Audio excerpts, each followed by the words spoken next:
Olá, boa noite, sejam todos muito bem-vindos, muito bem-vindas.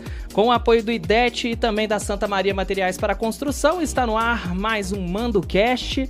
Hoje com o meu companheiro, mais uma vez, Iago Almeida. Boa noite, seja bem-vindo. Boa noite, Iratã. Boa noite a todos que nos acompanham. Um prazer estar aqui novamente, segunda vez participando aqui do podcast. O prazer é meu ter você aqui, Iaguito. E hoje eu conto sempre com a sua participação, hoje sempre, né?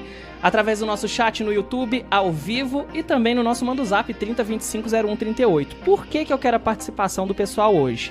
Porque o nosso convidado vai esclarecer zilhões de dúvidas que a gente tem a respeito dessa época do ano, que infelizmente contam com muitos incidentes e acidentes também por conta da chuvarada, né? São cabeças d'água, são afogamentos em todo o estado. A nossa região é rica em cachoeiras, então é preciso tomar muito cuidado. A gente viu recentemente vários assuntos como esse aqui na região, inclusive aqui do lado, Congonhal, né? Na cachoeira das 15 quedas, então é muito perigoso o cachoeiro nessa época. A gente vai tratar sobre este assunto. Muito importante essas orientações. Saúdo o nosso convidado, o capitão Eduardo Simões. Seja muito bem-vindo ao MandoCast. Obrigado pela oportunidade de estar falando de dicas tão importantes. Uma boa noite a todos, boa noite, Iago, Aratã. Boa noite a todos que nos ouvem.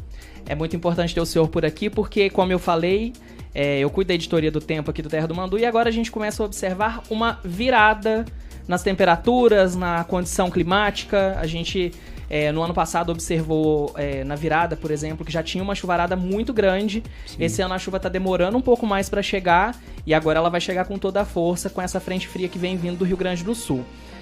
Eu quero que o senhor dê um panorama pra gente desse finalzinho de ano, que é os períodos de festa, de férias também, pra cá, como tem sido o volume de atendimentos do Corpo de Bombeiros, se comparado com o ano passado. Então, em relação especificamente às chuvas, né? O Corpo de Bombeiros Militar, desde outubro, ele já desenvolve ações visando esse período chuvoso, né? Então, no mês de outubro, novembro, a gente inicia a preparação das equipes, dos equipamentos, dos materiais, para justamente nessa época do ano, dezembro, janeiro, que são os meses aí que começam as chuvas ficarem mais intensas na nossa região, né? A gente já está preparado e capacitado para essas ocorrências. Em relação a chuvas, né, ainda, igual você falou, né, não começou ainda uma temporada tão incisiva, né, como o ano passado, que nessa época do ano a gente já teve vários locais de alagamento aqui em Pouso Alegre, né? Então esse ano ainda, e esperamos que continue assim, né, sem a necessidade da atuação do bombeiro nesse local, mas estamos preparados. E em relação aos acidentes, as ocorrências relativas às férias, então está também no mesmo padrão do ano passado. A gente tem uma demanda diária de ocorrências, né, relativo ao atendimento da nossa comunidade, mas nada que esteja fugindo muito aos padrões dos anos anteriores. É importante a gente só citar que as chuvas fortes não chegaram aqui em Pouso Alegre e algumas cidades, porque a gente já teve estragos esse ano em Itajubá, Lavras e Guapé, principalmente. Então, assim, algumas cidades já estão sofrendo, é preciso muita atenção, mas aqui em Pouso Alegre, por enquanto, a gente está tranquilo. Eu estava até ontem lá no Faisqueira, que é uma das regiões mais atingidas aqui da cidade também, e a gente estava comentando sobre isso ali. A preocupação dos comerciantes é que as chuvas, como elas estão demorando, é que elas venham totalmente aí na segunda quinzena de janeiro. Então, a gente fala que é a enchente da goiaba, popularmente conhecido como enchente da goiaba, porque é na época da goiaba, ali entre fevereiro e março, depois que passa o carnaval, que vem aquela chuvarada nova, que é aquela chuva que não vem em novembro e dezembro, né? Outro fato relevante que a gente tem que destacar, que aconteceu no ano passado, e que serviu de lição aí para muitas pessoas que às vezes moram em alguma área de risco, foi o deslizamento de terra e desmoronamento da BR-459. Sim. Principalmente pelas condições de chuva. A gente tinha uma bacia hidrográfica passando por lá que também acarretou nesse problema. Hoje, a pessoa que está morando numa área de risco, como que ela faz para ela entender que ela está numa área de risco? Porque muitas vezes ela não sabe que ela está, né? Realmente é algo bem perigoso essa questão do deslizamento de terra, né? São uma das ocorrências que tem mais letalidade dos nossos atendimentos, devido a várias características, né? De construção, de localização das edificações. Então a pessoa pode ficar atenta a alguns sinais, né? Por exemplo, trincas, a questão de muros com barriga, né? Vamos usar um termo bem popular. Sim. Postes ou árvores inclinadas. Então já pode ter indícios ali de movimentação de terra. E qualquer dúvida nessa questão de se o local oferece um risco a mais que a pessoa não possa estar percebendo, ou tenha essa percepção já que possa oferecer algum risco, a gente está à disposição para fazer uma avaliação. Acho que a Defesa Civil Municipal também tem essa incumbência aí de estar presente nesses locais para a gente estar avaliando, tá sugerindo uma medida ou, em caso mais extremo, até a evacuação dessa pessoa desses locais. Sim. Ainda falando sobre essa situação das crateras nas estradas, o ano passado, que aconteceu isso ali em Senador José Bento, muita gente estava arriscando, mesmo com o local ali interditado. Tinha gente que estava a riscos neste caso. O que o Corpo de Bombeiros, as demais forças de segurança pedem neste caso? Que respeite, né? Respeite se o local estiver sinalizado, e bem durante, na hora, no momento que está passando uma pessoa, um carro, alguma coisa nesse... e pode ser até fatal, né? Então a gente pede aí para a pessoa não se colocar em risco, se verificar que tem essa situação esse incidente, essa ocorrência, né? Sim. Infelizmente a gente vai ter um transtorno de fazer um caminho mais longo, um caminho alternativo, mas preservando o bem maior nosso que a vida, né? Então é importante estar respeitando e estar atento a esses sinais aí e não se colocar em risco. Exatamente. E a gente também tem observado, principalmente nas estradas do interior paulista, muitos desprendimentos de pedra. A gente teve interdições na BR-459, no trecho de Piquete, quem tem costume de ir Aparecida, naquela parte ali de Guará, Vale mesmo do estado de São Paulo, Vale do Paraíba. Tem que tomar cuidado também quando começa uma chuva mais forte e por acaso a pessoa está na estrada, porque o risco não é só quando você está, por exemplo, parado com seu carro no centro da cidade, embaixo de uma árvore, mas também durante o trajeto de uma viagem que você teoricamente não conhece o caminho, não sabe as condições. Principalmente em ambientes de serras, né? Igual você citou ser Piquete. Se não me engano, acho que o Piquete ano passado ficou um bom tempo interditado. A área de São Paulo que atua ali, né? Acho que felizmente não teve... Não tivemos vítimas. Mas não. Poderia ter, né? Então, mas tinham carros na estrada no momento, né? Então, ficar atento, qualquer sinal de, se possível, esperar a chuva passar, né? Num local seguro, que tenha visibilidade dos dois lados. Se estiver no meio da estrada, tentar sair o mais rápido possível, porque é meio inesperado, né? Sim. Mas é propício nesses locais. Até pela questão que a gente teve acompanhando também lá em São Sebastião, né? Que aconteceu aquela tragédia, matou muita gente, e que na rodovia que corta a rodovia Mogi Bertioga teve um desabamento que, se tivesse um carro naquele momento, tinha descido junto. Foi um dos fatores que prejudicou lá, foi a assistência, né? Porque bloqueou as estradas. Lá não avisou igual a BR-459, né? A BR-459 ela já vinha avisando que ela ia desabar. Avisou várias, mas lá foi feio demais. Capitão, nas ocorrências que vocês recebem, como que vocês lidam com o nervosismo da pessoa que passa essa ligação para vocês? Por exemplo, tô numa situação de um afogamento e a pessoa liga para vocês. A gente já viu alguns exemplos de pessoas que às vezes não conseguem falar e o bombeiro trabalha ali do outro lado da linha para poder acalmar a pessoa. Como que tem sido essas últimas ocorrências de vocês para trabalhar com essas pessoas que estão numa situação muito desesperadora e que muitas vezes não tem um norte ali de como explicar para vocês, por exemplo, onde estão? Realmente é uma situação que a pessoa fica desesperada, né? Principalmente se tem algum familiar, algum conhecido ali envolvido. Então a gente tenta acalmar, buscar o máximo de informação possível, vamos perguntando também para a gente ter a localização exata, né? Para a gente diminuir o nosso tempo de resposta. Então às vezes as pessoas, por que tanta pergunta? É para facilitar o nosso trabalho também, facilitar o empenho das guarnições. Separar o trote também, né? E também quando a gente está no telefone, a ocorrência já foi acionada, porque os militares têm a gente chama de cigarra, né? Uma campainha no quartel, que paralelo ao atendimento as equipes já estão sendo acionadas, né? Para estarem ali compondo as guarnições.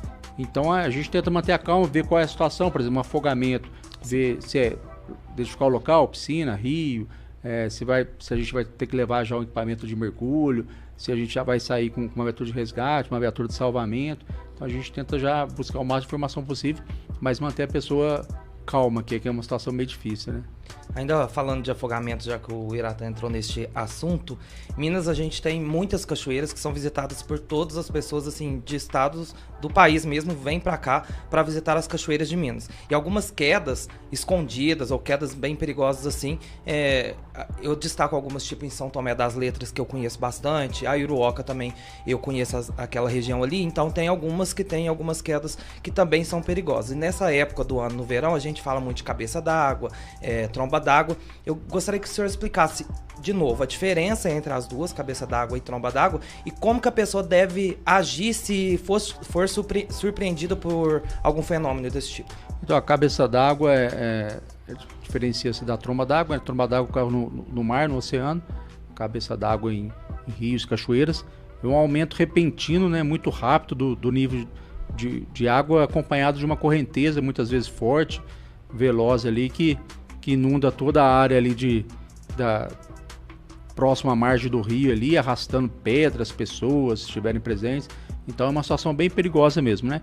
Então o que a gente orienta é a pessoa verificar a primeira questão da previsão do tempo, já é uma orientação, né, para a localidade que ela está indo visitar, né, uma cachoeira. Verificar também a situação do local na hora, né, se o tempo fechou, mesmo que às vezes a gente sabe que as chuvas que possam ocorrer a montante, né, antes da pessoa, do local que a pessoa está, ela não tem a visão, mas às vezes o tempo fechou ali, ela viu algum sinal, e qualquer sinal ali de folhas, galhos, folhagem, alguma coisa assim, a correnteza aumentou um pouco o nível da água, já é algum indício ali que possa ter chovido na cabeceira, né, que a gente fala. Então é sair do local, ir para um local seguro, e tentar ali não esperar para ver, né? Acho que pode ser, pode não ser. O bombeiro ano passado resgatou algumas pessoas ali, né, nessa região aqui do sul de Minas, não sei exatamente o local, mas a gente teve bastante atuação, infelizmente alguns teve até mortes, né? Então são ocorrências também que envolvem bastante perigo aí para as pessoas que utilizam essa cachoeira, né? É importante falar também que a pessoa às vezes não tem que se preocupar com o que tá ali na cachoeira na hora. Chegou aquele volume de água ali, sai correndo com o que tá lá, não fica pegando as coisas que tinha levado. E tenta sair pra margem, não fica às vezes numa pedra no meio da cachoeira, dependendo da quantidade de água, vai cobrir essa pedra, vai arrastar a pessoa.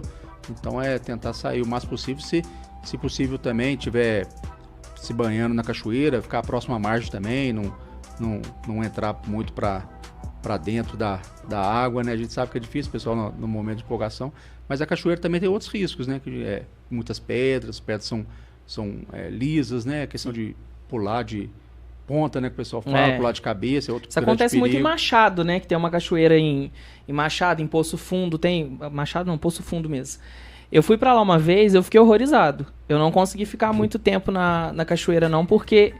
Você andava, parecia que você estava patinando no gelo. Você não conseguia. Eu falei, não, vou ficar aqui, eu vou tomar... E eu rachei um tombo.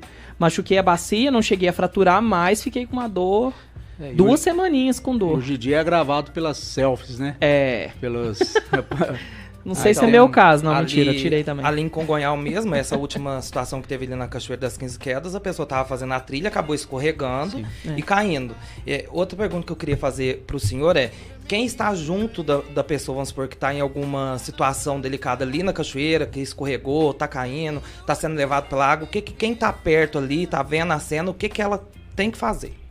Então, se ela estiver próxima à pessoa, né? Se a pessoa estiver num local, vamos dizer assim, caiu numa pedra, num local seguro e dá para a pessoa permanecer lá, é chamar o resgate, né, o corpo de bombeiros, porque a pessoa vai ter o menor movimento possível, né? Que pode agravar numa lesão na coluna ou qualquer outro tipo de lesão. Mas se a pessoa cair numa situação de risco, às vezes cai dentro da cachoeira, dentro da água mesmo, se ela ficar ali, talvez ela vai sofrer mais hipotermia e outros, ou até afogamento. Então a pessoa tirar essa pessoa para um local seguro também, se ela tiver condição, é claro, né? A gente sabe que a parte do salvamento aquático é uma das atividades mais difíceis que a gente tem. Salvar uma pessoa dentro da água requer ali técnica, preparo físico, preparo emocional e tudo mais. Então, se a pessoa se caiu e tiver a condição de arrastar para o lado, e acionar o bombeiro, né? Deixar a pessoa ali mobilizada, aquecer. É importante passar o máximo de informação possível também pelo telefone. Às vezes o local dá para acionar a aeronave do bombeiro. Então, a gente tem uma base aqui em Varginha, no sul de Minas, que atende toda a nossa região. E a aeronave, nesses casos, é bem rápido, né? Porque esses locais geralmente são da zona rural, tudo. Sim. Então a aeronave chega bem mais rápido, bem mais ágil. E escutar também a população, vou falar ribeirinha, gente, mas eu sei que não é o termo correto. A população local. Muitas vezes você vai numa cachoeira, por exemplo, lá em Bueno Brandão, tem muitas cachoeiras. Eu, particularmente, frequento a dos Félix. Lá, eles já sabem os sinais de quando vai ter uma cabeça d'água ou não. Escutar essas pessoas, que isso geralmente aqui em Minas acontece bastante porque o pessoal mineiro é muito simpático, né? Então ele costuma te avisar quando tem alguma situação de risco, e às vezes a pessoa pensa assim, às vezes não quer que eu entre na propriedade, que ele cuida e tal. Não, gente. Se a pessoa te avisou que tá numa situação de risco, casca fora, vai fazer outra coisa, vai comer um lanche, deixa essa cachoeira para outro dia. E a gente também pode orientar as pessoas que se tiver um galho de árvore, alguma coisa em uma situação de afogamento, para poder utilizar para puxar a pessoa e não pular lá e tentar socorrê-la, né? Já tivemos várias situações, né? Que a pessoa tentou salvar e acabou, infelizmente, morrendo as duas. Pelo desespero da primeira vítima, né? Ainda mais pelo desespero. Justamente a pessoa que está se afogando, ela tá com o instinto de sobrevivência. Então, se você for lá, ela vai querer... Muitas vezes ela nem tá enxergando, né? Sim, ela vai querer te afogar para respirar. A falta de ar, a situação de beber água, líquido do nariz, a água do nariz entrando. Então, ela quer alguma coisa para ela sobreviver, né? Então, ela agarra o que tiver pela frente, né? Então, se a pessoa não tiver a técnica ali, o preparo ali, vai acabar se afogando junto. Então, a gente orienta justamente isso. Jogar um galho, uma caixa de isopor, né? Até uma garrafa PET, se tiver cheia, alguma coisa assim, que flutue e que possa ser auxiliar a pessoa para tirar ela da água, né? Sim, e a gente observa uma outra coisa que eu acho que anda muito alinhado com o trânsito, falando ainda de acidentes aquáticos, que boa parte desses acidentes não são por questões naturais, e sim por questões de cátia. Pessoas às vezes tomam uma cachaçinha a mais, dá aquela desligada do filho, da filha que tá na beira da piscina, que tá na beirada da cachoeira. E, infelizmente, acontece muito e a gente não tem nem como culpar a natureza por isso. Né? A gente nem falou sobre isso, né? A questão do uso de bebida alcoólica associada a essas ocorrências é muito alto quando você vai pesquisando ali, sabendo as causas possíveis, né? Então, com a bebida, a pessoa perde a percepção, perde a orientação, o próprio preparo físico, né? A questão de câimbras e outras situações. E aumenta a coragem, né? De aceitar desafios, aceitar isso, aceitar aquilo. Aí pode ser um risco a mais, né? Aqui na região, na Cachoeira das Almas, em Congonhal, tem uma parte lá que o pessoal pode descer escorregando. Nossa. Aqui, lá em Poço Fundo tem isso também. Eu nunca tinha ido. Na verdade, eu não tenho nem coragem de descer escorregando aqui lá. Mas tinha muita gente indo. E eu percebi o dia que eu tava lá que muita gente já tava alcoolizado quando foi fazer isso. Então, o risco é ainda maior. Né? Maior ainda. A cachoeira que eu falei, gente, só pra contextualizar, a primeira é a Cachoeira Grande, lá em Poço Fundo. E na época que eu fui lá, era a época de estiagem. Então, a cachoeira tava mais baixa. Consequentemente, as pedras apareceram. Aí o povo, sereias e sereios o tempo todo lá. E aí a gente já começa a observar essas cenas de risco, né? Você falou de criança. Com criança redobrar o cuidado, né? Cuidado redobrado, né? Sim. Criança tem que estar ali um braço de distância ali, porque se você virou do lado, ela pisou no buraco, afundou, escorregou. E criança se assusta muito rápido, né? Eu estava pesquisando essa questão de afogamento recente. É a terceira causa no mundo de morte entre 5 e 14 anos. Então é muita gente que se afoga em vários locais, né? Em piscina, em baldes, em vasos A gente teve um caso recente de Extrema, né? Que a criança caiu na piscina e inicialmente a família que estava em volta achou que ele estivesse brincando. E não sabia que ele estava se afogando. Inclusive, ele foi internado aqui no Samuel Libani em estado grave, ficou alguns dias na UTI. Graças a Deus tá bem. Se não me engano é Vitor o nome dele, né? Sim. E ainda bem que agora ele já se recuperou. Foi um susto pra família. Mas infelizmente essas coisas acontecem, mesmo que a pessoa às vezes não tenha bebido e tal. Mas é porque você tá num momento de relaxamento que ali você baixa a guarda, né? E muitas vezes você não percebe uma situação de perigo. Você já foi 1, 2, 3 vezes no local, nunca aconteceu nada, né? Aí, igual praia, né? A gente vai muito na praia aqui, né? O pessoal do sul de Minas aqui, da nossa região. Então tem que redobrar o cuidado quando estiver fora também do do nosso estado aí. E a gente, falando de praia que o senhor citou, uma coisa que eu sempre faço quando eu vou em alguma praia é assistir o jornal local do lugar. Uhum. Por exemplo, a gente vai muito pra Ubatuba, liga na TV Vanguarda. Vai pra Santos, liga na TV Tribuna. Por quê? Todas essas praias, elas contam com estações meteorológicas. Quando você recebe um alerta via SMS, no caso aqui em Minas a gente tem o disponibilizado pela Defesa Civil. Mas quando você está nessas áreas, você tem a oportunidade de ser avisado muito antes do fato acontecer. Principalmente quando a maré está mais alta. A gente teve, eu fui passar o ano novo em Bertioga, a gente teve o cancelamento de várias queimas de fogos nas orlas das praias, justamente por conta da maré alta. E isso foi previsto coisa de 4 horas antes. Então foi cancelado em cima da hora justamente por isso. Inclusive numa cidade, se não me engano, em Santos, tombou uma embarcação que estava com esses fogos justamente por conta disso. E a galera quer pular ondinha, eu molhei meu telefone. Além desses... Mas eu não tinha bebido, gente. Além dessas informações, tem a questão das bandeiras, né? O pessoal que sinaliza. O pobre do salva-vida fica gritando, apitando, e a pessoa ignora o pobrezinho, né? Tá nem aí. Respeitar, né? É verdade. Aproveitando para dar um espaço aqui para quem está nos acompanhando no nosso chat no YouTube, um abraço aqui para Ana Gama e também para Fofinha. Eu não sei quem é Fofinha, mas um abraço pra Fofinha. Um abraço, Fofinha. Lembrando que você pode deixar sempre a sua participação através do Manda Zap 35 30 25 01 38 e também no nosso chat ao vivo no YouTube. Tô acompanhando você pelos tocadores. Como que eu faço? Pode comentar no campo dos comentários disponibilizado no seu tocador favorito, que eu sempre tô lá pra olhar. Principalmente Spotify, Amazon Music, que você pode comentar. Tô sempre de olho, porque muitas vezes você não me acompanha por imagem, porque você está na academia, ouvindo o Manducast. Já pensou? Imagina fazer academia tocando um Alok lá no fundo e tá. Mas você pode sempre participar com a gente aqui. Aliás, conto com o seu comentário no nosso chat. Vai lá, Iaguito. Eu vou passar alguns dados aqui que o governo de Minas passou pra gente sobre afogamento. A gente está falando sobre afogamento de crianças. De acordo com a Sociedade Brasileira de Salvamento Aquático, 4 crianças morrem afogadas diariamente no Brasil. Já é um número assim considerável. Durante todo o ano de 2022, o Corpo de Bombeiros atendeu 6 casos de crianças de 0 a 11 anos que perderam a vida por afogamento. E esse número dobrou em 2023. Então, assim, vem crescendo nos últimos anos. Ainda de acordo com o Sobrasa, quase 60% das mortes na faixa etária de 1 a 9 anos ocorrem em piscinas e residências, que é o que a gente vem falando. Sim. Neste caso, qual é a orientação principal para os pais que tem piscina em casa e também, se acontecer algum acidente, o que o pai ou a mãe, alguém que estiver ali, deve fazer de imediato? Porque a gente sabe que pai e mãe sente muito, vê a criança ali, vai ficar desesperado, vai querer agir, às vezes até esquece de pegar o telefone para ligar, já quer mexer na criança, dar uma ajudada. O que eles devem fazer?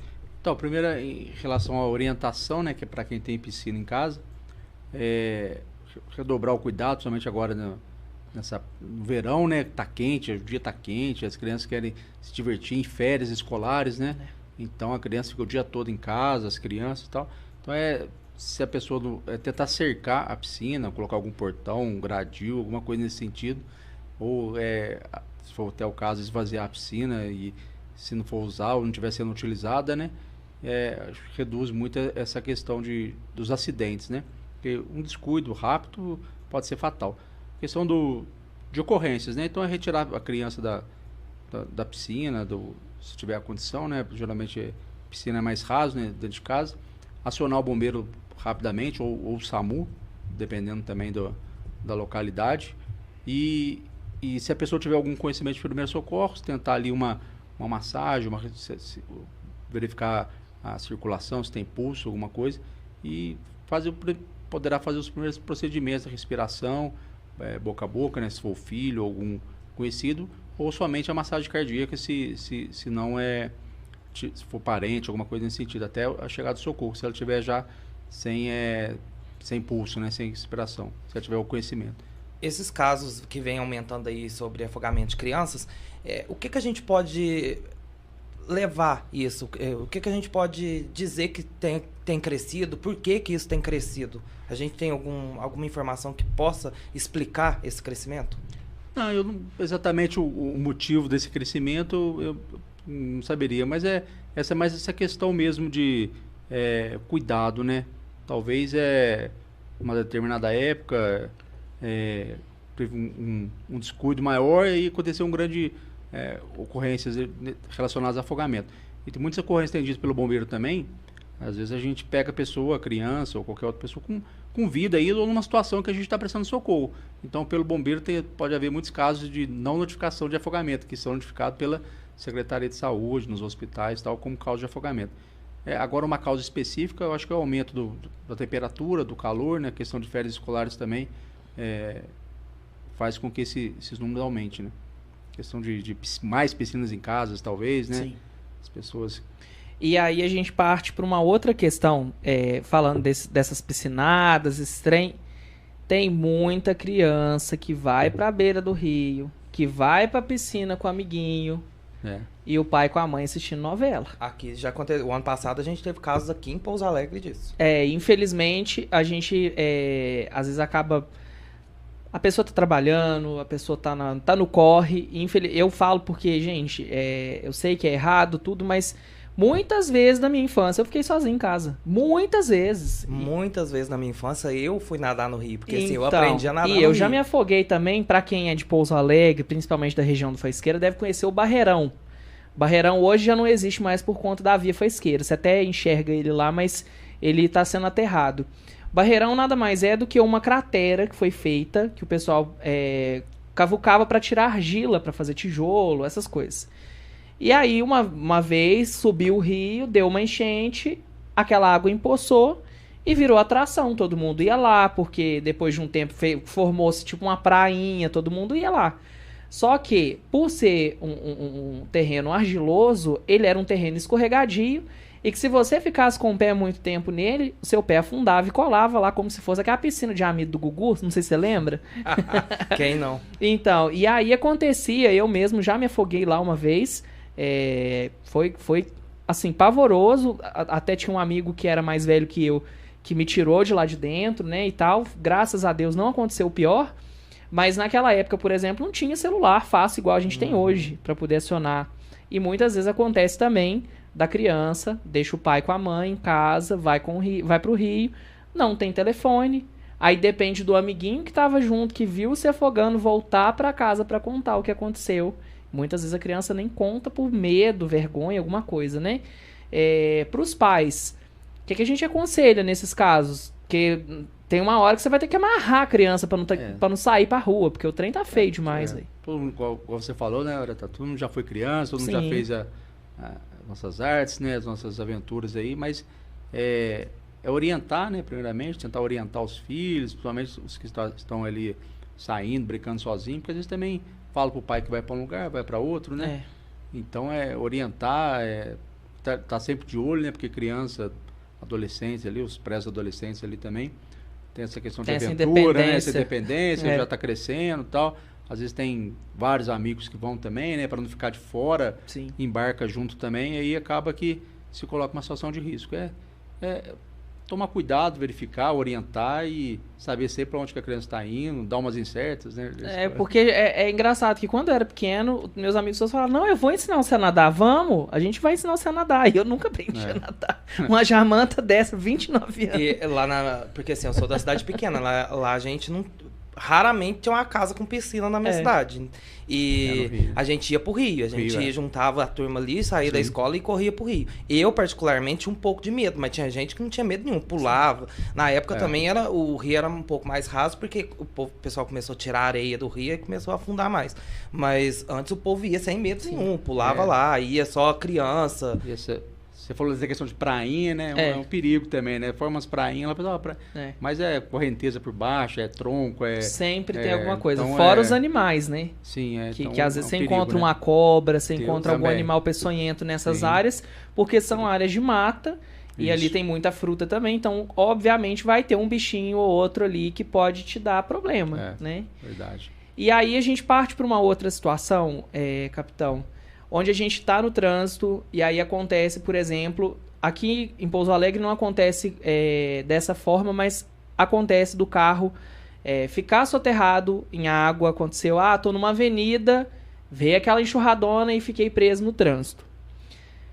Numa situação onde eu tô com a água batendo quase no painel do carro, que é uma quantidade de água bem grande, o que a pessoa tem que fazer? Ela tem que se arriscar a sair desse carro, ela tem que esperar o socorro, porque a gente tem observado, principalmente ali na região do Triângulo, no noroeste de Minas, várias ocorrências onde a gente encontra pessoas que estão no trânsito e chega aquela chuva e a pessoa está presa, ela não consegue sair, ela não vai para frente nem para trás, e muitas vezes acaba que o carro fica ilhado e a pessoa não consegue sair.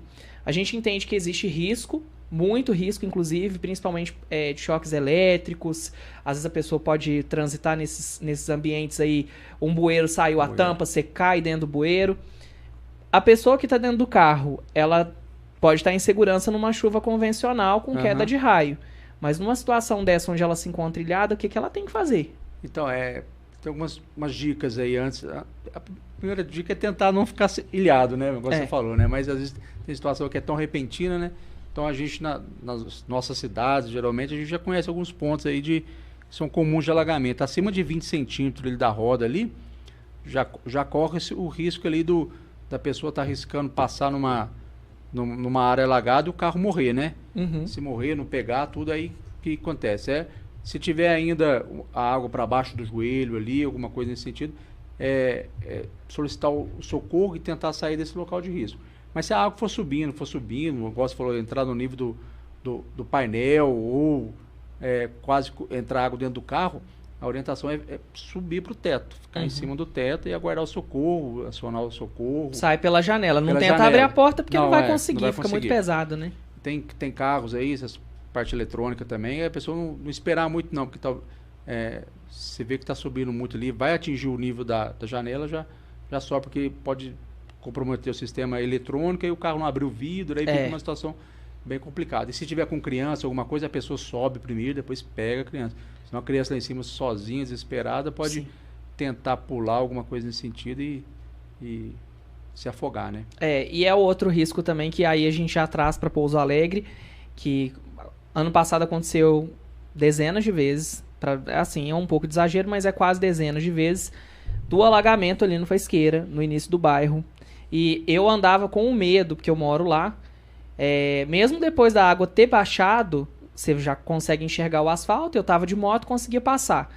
Mas de cair a ponte, por exemplo. Então, nesse sentido, trazendo aqui para nós, colocando a bola no chão, a gente precisa ter a presença do bombeiro. A outra autoridade que tiver lá e autorizar a passagem, eu posso passar, porque eu vou falar para vocês da situação em si, que foi no finalzinho do ano de 2022 para 2023. A gente ficou cerca de 8 horas sem conseguir passar, inclusive a via Faisqueira também estava alagada. E aí eu só observei os meninos da Secretaria de Trânsito, não tinha ninguém da Defesa Civil. E aí eu pensei, eu olhei, não subestimando os meninos, né, mas, gente, a Secretaria de Trânsito tá me autorizando a passar, mas com o aval de quem que eu posso passar nessa ponte, visto que arrancou metade do asfalto? Então, nesse sentido, se mesmo que a ocorrência não tenha vítimas, eu posso chamar o Corpo de Bombeiros para ter uma certeza maior? Como que deve ser feito isso? Se chamar a gente vai fazer essa avaliação, se tiver algum indício, né? Mas a orientação é se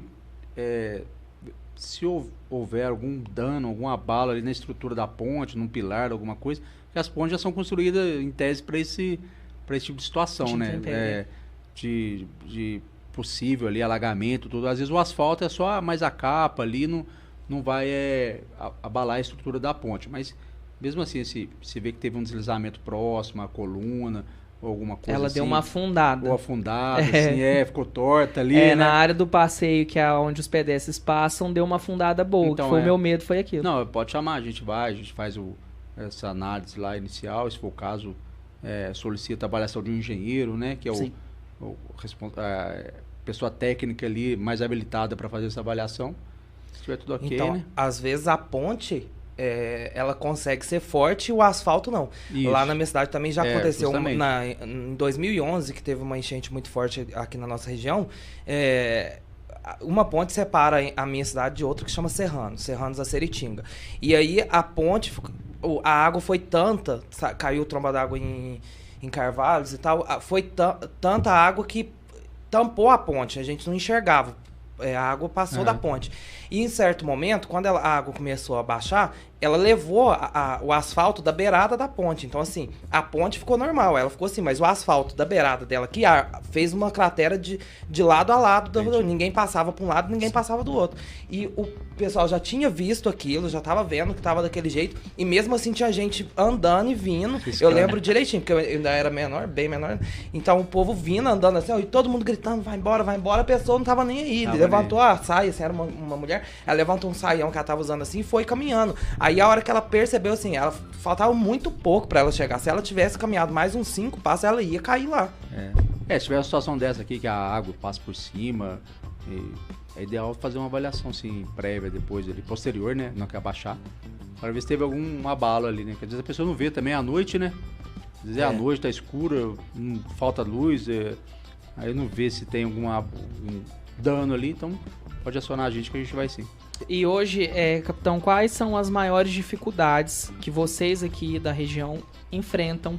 Aqui em Pouso Alegre a gente sabe que um pouco pela localização do quartel, né, que infelizmente a gente tem uma distância muito grande da maior parte dos bairros daqui da cidade. Sim. Mas eu queria que o senhor pontuasse as dificuldades que vocês enfrentam hoje no socorro às vítimas. Que a gente sabe que tem casos que são encaminhados para o SAMU, se acontece, por exemplo, na rodovia, que não há caso de encarceramento, né, que precise das ferramentas para poder abrir o carro, a rodovia mesmo atende.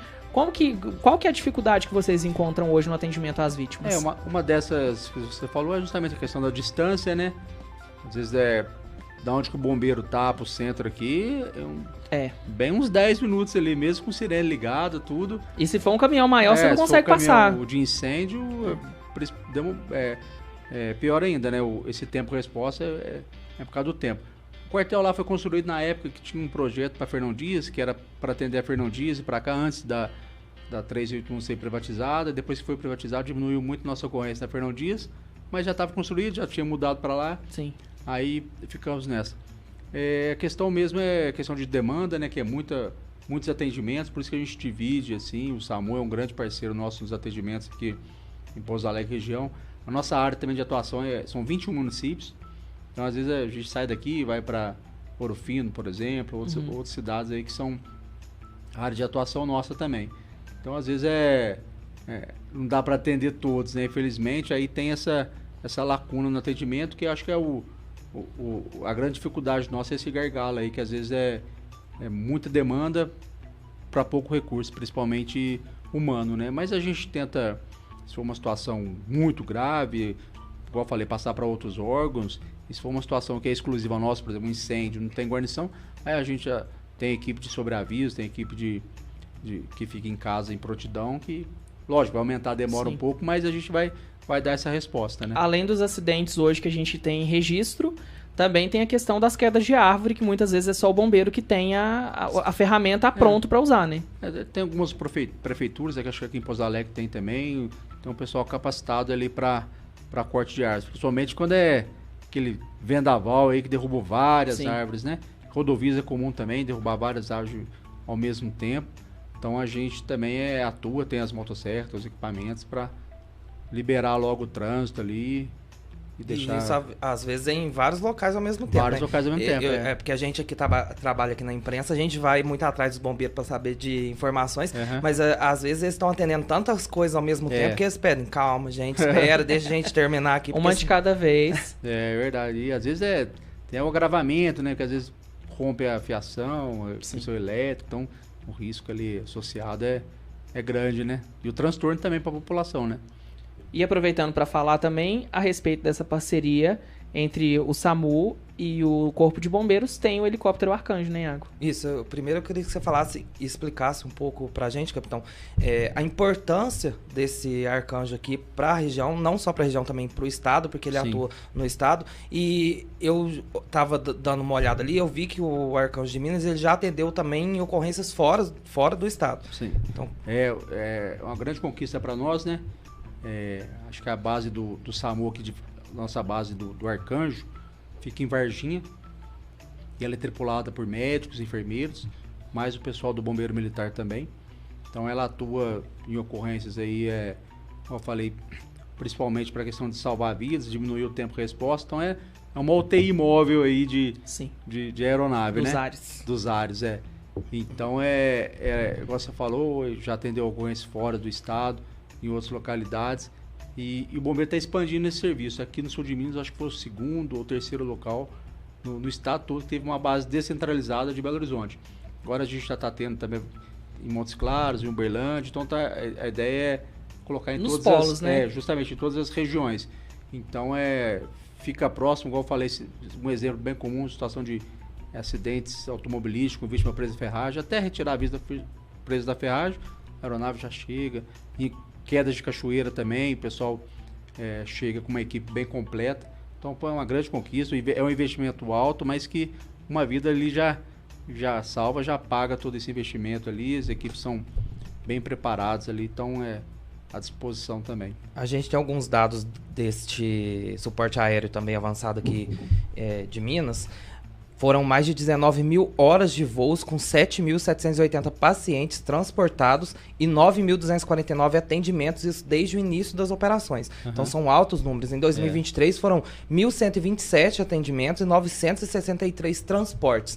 Esse tipo de atendimento é importante porque, como o senhor mesmo disse, tem mais capacidade, o helicóptero tem mais velocidade para chegar no local, transportar a pessoa para onde é preciso, mais rápido, igual às vezes umas cidades menores que não têm hospitais, o helicóptero ajuda muito para transportar para Varginha, Pouso Alegre, Passos, as maiores cidades. E o bombeiro também, juntamente com o SAMU, nesse transporte aéreo, né, faz muita questão também de solicitação. Às vezes tem uma transporte interhospitalar, a pessoa já está dentro do ambiente hospitalar, mas não tem um recurso adequado, principalmente a questão de queimados, né, que tem, por exemplo, aqui em Belo Horizonte ou um centro específico. A gente faz esse trabalho também, então é um trabalho bem importante desenvolvido pelo bombeiro. Segundo o governo de Minas ainda, então, a previsão é que mais 4 aeronaves estejam funcionando ainda nesse ano de 2024, levando o sistema para a Zona da Mata Mineira, que ainda não está contando com o helicóptero, e também para a Zona Leste, para o leste de Minas.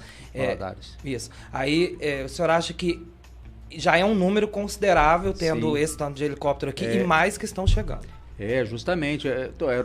São aeronaves caras, né? Então tem essa parceria aí com a Secretaria de Saúde, justamente para estar adquirindo essas aeronaves e espalhando ali de forma a ficar mais ou menos em cada região do estado, Zona da Mata, o Sul, Leste, Oeste e a parte central, Belo Horizonte, né? Tem pelo menos uma aeronave ali para esse suporte avançado aeromédico. É importante também disto o trote, porque a gente vê muito trote e que já passou, Iago? Não, pro Corpo de Bombeiros jamais, mas já passei trote pra minha tia, pra minha mãe. Isso acaba atrapalhando muito o trabalho, não só do Corpo de Bombeiros, mas também de outros órgãos. Sim. Mas eu falo dos bombeiros porque o ano passado, 2023, teve um chamado de Varginha para Boa Esperança, em que a aeronave foi para lá, chegou lá e era trote. Então, assim, atrapalhou, que poderia ter ido para outro lugar, fazer outra ocorrência e acabou. Existe uma série de fatores, né? Como você falou, primeiro é esse aí que está empenhando um recurso ali que poderia estar sendo usado por outra pessoa. E a partir do momento que a gente fala que está indo para a ocorrência, a gente vai. Mesmo se aparecer uma outra ocorrência, mas a gente já está empenhado com esse recurso. E tem a questão do risco, né? Pensa bem, você pega uma aeronave, já tem um risco de pilotar, de sair e tal. A gente está com várias ocorrências, teve várias ocorrências no começo de ano aí de incidentes ou acidentes com aeronaves no Brasil, né? Sim. Então a gente sabe que é um risco bem elevado essa questão da aviação. E questão de gasto com recursos, gasto com materiais, com tudo mais, mas o principal mesmo é o prejuízo para um outro cidadão que esteja precisando, né? Como eu falei, a gente não tem infelizmente não dá para atender toda a demanda e é prejudicado pelo trote ainda. Então, por isso que a gente tenta também puxar a língua do pessoal ali, tentar pegar o máximo de informação possível, quando a gente tenta identificar alguma coisa... Ela cai na mentira, né? Nesse sentido, justamente, o pessoal já tem uma experiência também mas sempre, infelizmente, acontece alguns aí. O pessoal faz isso de sacanagem. Faz. E eu posso falar uma coisa pra você, Iago? No último episódio de 2023, episódio 51, a Marcela Perrone adiantou esses acidentes aéreos, viu? Eu não queria falar não, mas eu já falei. Nossa, sobre verdade. Isso. Depois vocês vão lá ouvir o episódio 51 do ManduCast. A gente recebeu a taróloga Naju Perrone e a astróloga Marcela Perrone, mãe e filha. Gente, foi um episódio maravilhoso. Eu tô aproveitando pra descontrair, pra vocês tomar a aguinha de vocês, tá? E já vou aproveitar essa pausa também pra já pagar o nosso merchan, né? Porque a gente não vive só de água, não. Eu já vou aproveitar para falar da Santa Maria Materiais para Construção. Um abraço pro pessoal de lá. A Santa Maria agora trabalha com locação de betoneiras, andaimes, caçambas para entulho, marteletes. Eles já tinham uma gama de serviços e agora eles incrementaram ainda mais para você ter muito mais comodidade e serviços lá, direto na Santa Maria Materiais para Construção. Para você que está precisando também reformar, tem tijolos, tem tubulação, tem materiais elétricos, hidráulicos, tem tudo que você precisa, viu? A Santa Maria Materiais para Construção tá na rua Eduardo de Souza Gouveia, número 1090, ao lado do estádio Manduzão, na rua do Manduzão lá, bem pertinho. O telefone você pode entrar em contato, 34222841, ou através do WhatsApp 999843573. O seu Joaquim e a Miriam fizeram um Instagram para Santa Maria Materiais para Construção. Pode entrar lá no @SantaMaria_Materiais Conche, que você vai encontrar o pessoal lá fazendo as divulgações da empresa através do Instagram. E mandar um abraço também pro pessoal do IDET que está aqui nos apoiando, pessoal do IDET que faz o registro das suas marcas, patentes também. É muito importante que você que está aí do outro lado, que às vezes tem uma empresa, registre a sua marca, seja proprietário da sua marca, porque dentro da gama de usos que a gente tem, muitas vezes acontece de você receber uma logomarca e daqui 2 semanas aparece uma igual. Lá no IDET você tem esse serviço personalizado, onde eles fazem aí o levantamento, te dão dicas também. Eles têm experiência comprovada nesse serviço de marcas e patentes, tá? Se você quiser entrar em contato com o IDET pelo telefone, é o 98867-8856. Repetindo, 98867-8856. O DDD é o 35. E se você quiser tomar um café com eles, pode ir direto na rua na Avenida Tuani Toledo, número 55, aqui no bairro Fátima 2. O conjunto é o 2B. Facinho de você achar que são os nossos vizinhos aqui. Muito obrigado ao IDET e à Santa Maria Materiais para Construção por acreditar no ManduCast e no nosso trabalho. Estamos sempre aqui. E aproveitando também, Iago, antes da gente adentrar um pouco na história do capitão, porque eu quero conhecer ele melhor também, eu quero dar o depoimento do Antônio Dias, que comentou aqui no nosso chat no YouTube, que é muito grato ao Corpo de Bombeiros, porque a filha dele sofreu um acidente, ela foi atropelada por um caminhão e os bombeiros resgataram a filha dele, graças a Deus, a tempo da filha dele sobreviver e tá bem hoje, graças a Deus. O Antônio Dias deu o depoimento dele aqui no chat. Eu gostaria que você falasse sobre isso, sobre a importância disso, porque esse ano eu tô falando, eu ainda não sei que eu estou Ele não virou o ano, gente, é sobre. No final de 2023 a gente teve um acidente grave ali na Fernão Dias e que o Corpo de Bombeiros ajudou a salvar também uma pessoa que estava presa nas ferragens, e essa pessoa entrou em contato com a gente aqui no Terra do Mandu, pediu pra gente o número do Corpo de Bombeiros que ela queria agradecer. Então, assim, as pessoas ficam muito gratas porque o Corpo de Bombeiros vai lá e ajuda mesmo, salva a vida das pessoas. A gente sempre fica bem satisfeito, dá um reconhecimento desse reconhecimento, né, pelo nosso serviço.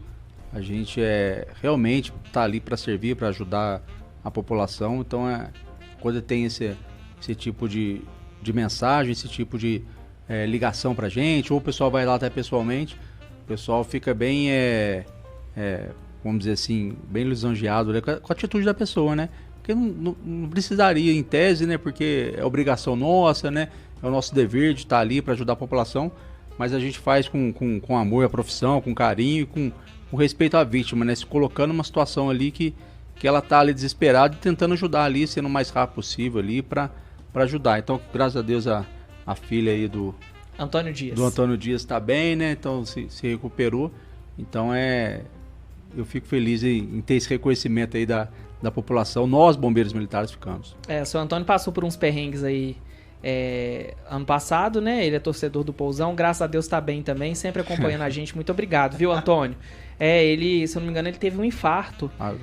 Foi bem complicado. Não, eu pensei que ele tava o perrengue do jeito Pousão. Que você falou, parecia o perrengue do Pousão.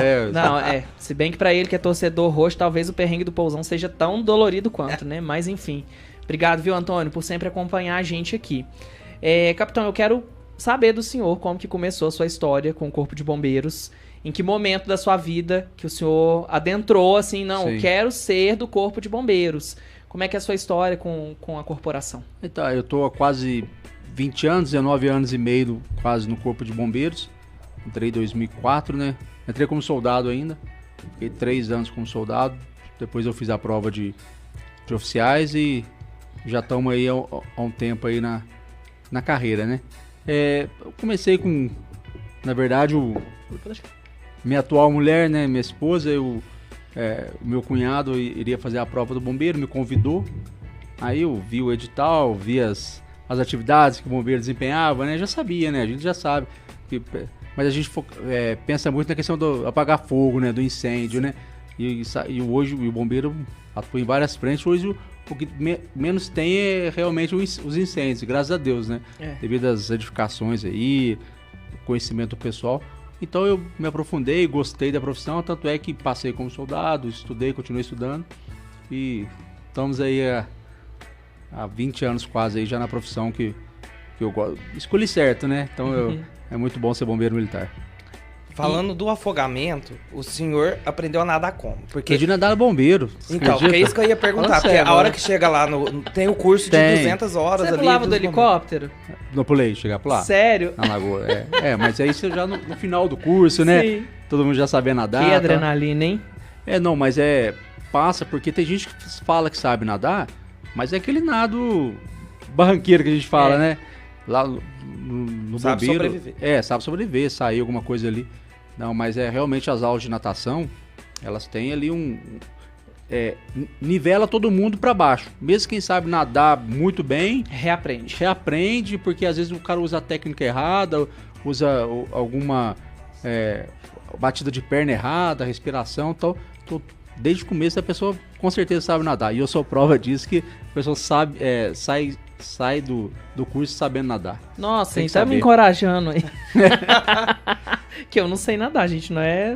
Não, eu sei o básico também, igual o senhor tá falando. Eu sei sobreviver, se eu estiver lá na água, acho que eu vou conseguir sair. Não, eu já aprendi, eu não aprendi a respirar, eu aprendi a orar. Na hora que eu tô afogando, eu começo a orar, esperar alguém aparecer, porque triste.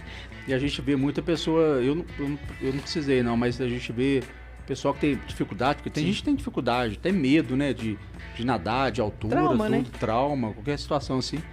A pessoa ali enfrenta o medo ali, se esforça, faz aula extra, vai final de semana, corre atrás, né, do prejuízo ali, vamos dizer assim, né, pra estar no mínimo nivelado ali, saber o mínimo possível ali pra nadar. Quando o senhor foi iniciar o curso, tem alguma coisa lá que te deixou com receio, algum medinho assim? O senhor enfrentou e... Não, assim, nada ou que te faria desistir também. Justamente, igual se a pessoa já entra com... Tem muita gente que tem vertigem, medo de altura, né? Sim. E você vai ter que enfrentar, você vai ter que saber fazer um rapel, fazer um salvamento em altura. Mas no meu caso particular não teve nada assim, bem claro não, né? Tinha essa questão da natação, que realmente eu não sabia, aprendi no bombeiro, deu tempo, ensinaram certinho, e a gente foi aperfeiçoando com os treinamentos, né? E qual que foi... Aí eu vou dificultar a sua vida. Qual que foi a ocorrência, assim... não vou dizer que inusitada, mas é que te marcou mais. O que foi que aconteceu? Não, eu era aspirante ainda em 2000 foi 2011. Eu tava em Belo Horizonte. Aí foi num incêndio num sobrado. Os quartos ficavam pra rua, né? No sobrado. E na parte do fundo lá ficava a cozinha, sala, tudo. E o incêndio se iniciou na cozinha. Então era um casal de idoso lá, eles não conseguiram sair. E a janela tinha grade.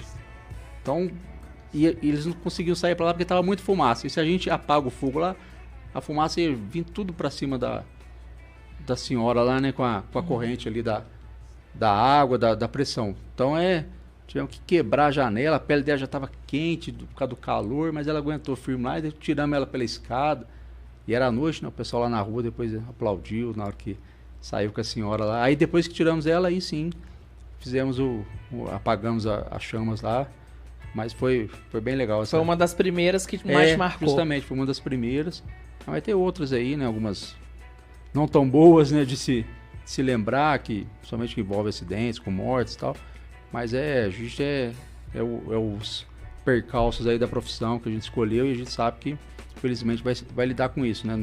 Uma hora ou outra vai acabar lidando com isso. O senhor teve em Brumadinho? Tive em Brumadinho, 2019, por 2 vezes. Uma logo no começo, o rompimento foi dia 25, né, de janeiro de 2019. Eu tive em fevereiro, 2 semanas depois. Então é uma situação bem tensa, né? Bem intensa lá, infelizmente, com várias mortes, 270 mortes, 272, né? Porque parece que tem um livro de um tenente-coronel do bombeiro que haviam 2 pessoas grávidas, né? Então computou essa 272, mas oficialmente 270 e a gente está trabalhando até hoje, quase 5 anos, né? Vai fazer agora em dia 25, faltam 3 joias, a gente chama de joias, bombeiro, junto com as famílias lá, faltam 3 ainda para recuperar todas, né? Como que foi o seu trabalho lá? O que você fez lá que marcou também? Porque eram bombeiros de todos os lados do país trabalhando ali, tentando achar vítimas numa situação deplorável, sem resposta nenhuma. Então, assim, como que foi a atuação ali? Quando eu fui em fevereiro, tava nesse ritmo louco, né? Vamos dizer assim, né? Uma coisa, uma loucura, muita gente, aeronaves, várias aeronaves. Então eu fiquei na parte do staff ali do comando, tentando organizar de alguma forma essa quantidade de pessoas. Porque tinha muitas pessoas que queriam estar lá, ajudar de alguma forma, mas tinham vários riscos ainda, né? Tinha até a possibilidade de romper a outra barragem que ficava do lado lá, a B6, né? Então nesse primeiro momento eu fiquei a primeira vez que eu fiquei nessa parte de comando lá, auxiliando os comandantes nossos lá, a ter esse controle de efetivo, de quem está indo para campo. Foram 10 pessoas, tem que voltar 10. Então aí tipo você falou, tinha bombeiros de várias partes do estado, do Brasil, né? Aí em dezembro de 2019, a segunda parte que eu fui, já estava mais sedimentada a questão da organização, do planejamento. Aí eu fiquei na parte de operações, aí sim distribuí as equipes em campo e tal, mas também o primeiro ano foi bem intenso, né? Então, o senhor tinha muito contato com quem estava atuando ali. Sim. Como que ficava o psicológico? Porque, querendo ou não, a gente é profissional, mas a gente também é humano. A gente sente algumas situações. Eu mesmo, como jornalista, às vezes eu tenho que esconder minha emoção em algum lugar, mas tem lugar que eu não consigo. Então, assim, como que ficava o psicológico ali? O que vocês tinham que trabalhar com os profissionais ali? Às vezes algum demonstrava que estava mais abalado.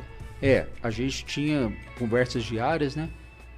Com o pessoal, com os chefes de equipes de frente que a gente falava, né? Que os que estavam lá no campo mesmo, com o pé na lama, vamos dizer assim, né?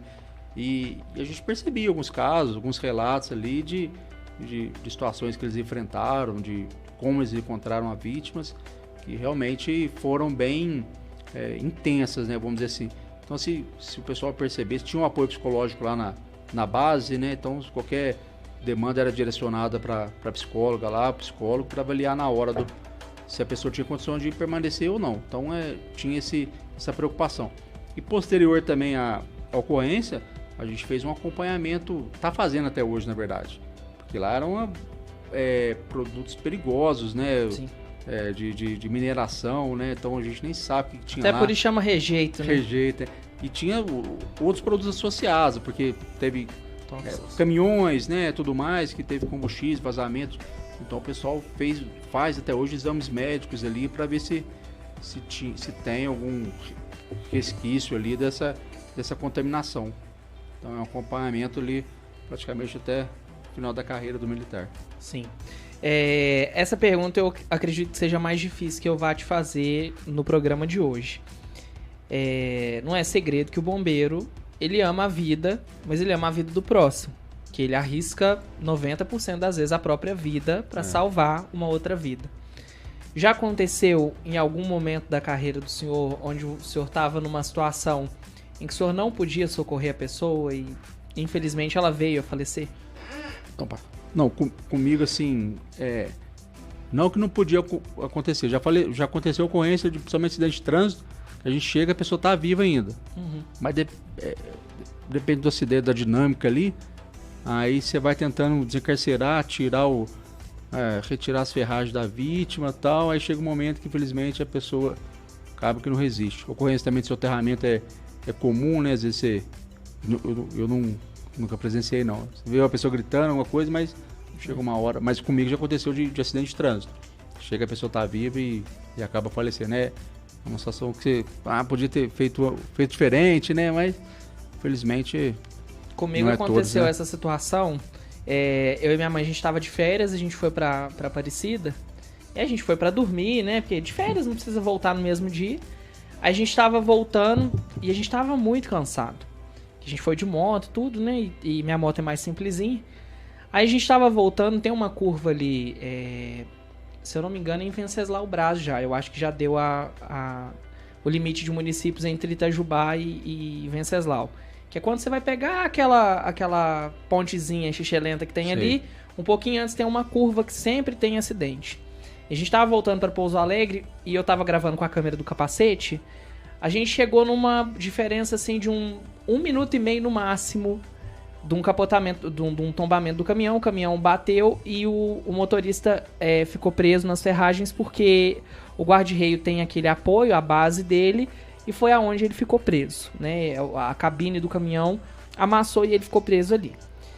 A gente tava conversando com ele normal, tanto que na minha filmagem, inclusive se vocês quiserem pesquisar, no G1 tem, porque eu cedi as imagens na época, o motorista tava conversando normal, ele só falou que tava com muita dor na perna, que ele estava encarcerado possivelmente por conta da perna, que ele já tinha soltado o cinto e ele não caiu.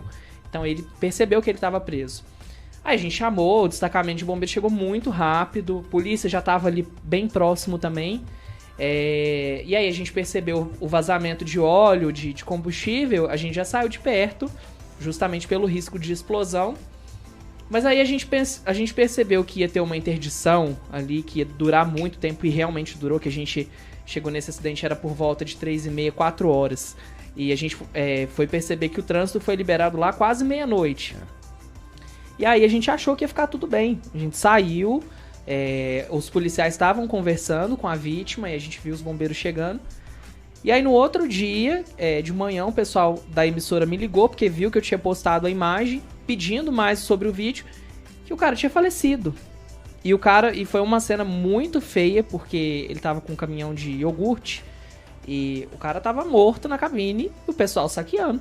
Nossa. Sem pensar na vítima, na família. Inclusive a família da vítima me procurou algumas vezes, né, porque achou que o acidente tinha acontecido por conta de uma falha mecânica do caminhão, porque a roda do caminhão tinha soltado um pouco antes do caminhão bater, então tinha alguns indícios, mas isso me deixou assim chateado um bom tempo, assim. Nas minhas séries eu fiquei pensando, eu falei assim, gente... A imagem fica na cabeça da gente. Eu vi a pessoa viva, tava tudo tranquilo e de repente um sopro. Essas ocorrências que envolvem vítimas presas de ferragem ou soterradas, tem uma síndrome aí que é a síndrome da compartimentação. Pressiona a pessoa na parte das pernas, né? Inferior. Aí o corpo produz uma toxina.